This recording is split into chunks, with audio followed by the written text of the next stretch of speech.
नमस्कार, बहुत स्वागत आपका नादी टीवी पर। मैं हूं आपके साथ पारुल। खबरों की शुरुआत लेकिन उससे पहले लिए चलते आपको प्रयागराज, जहां सीएम योगी आदित्यनाथ पहुंचे हैं।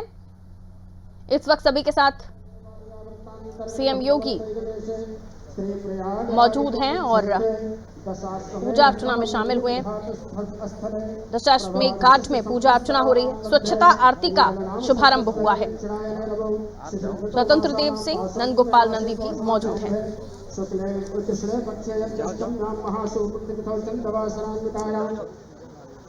भगवती श्री गंगा यमुना सरस्वती त्रिवेणी संगम प्रयागराज भव्य दिव्य कुंभ सफलता पूर्वक श्री गंगा निर्वेद प्रसाद प्राप्त्यर्थम गंगा निर्वेद पूजनम अहम करिष्ये। ओम गंजाग्रतो दूरमुदये तेजगये भंतले सुखजगये ज्योति धन ज्योति धन मे नमः।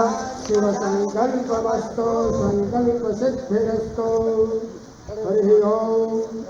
गणानान्त्वा सब लोग खड़े हो जाएंगे। गणानान्त्वा गणपति गंधवामहे प्रियानान्त्वा प्रियपति गंधवामहे वशो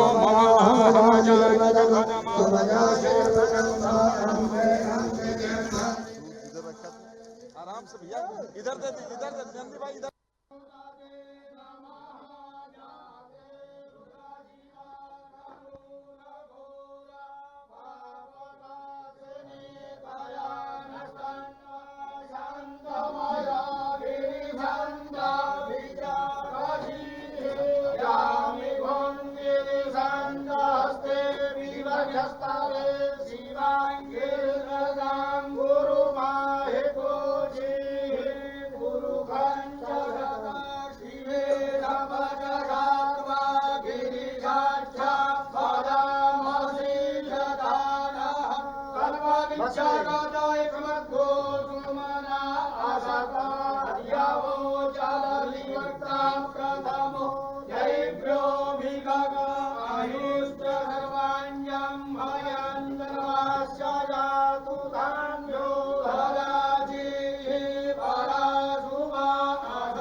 है।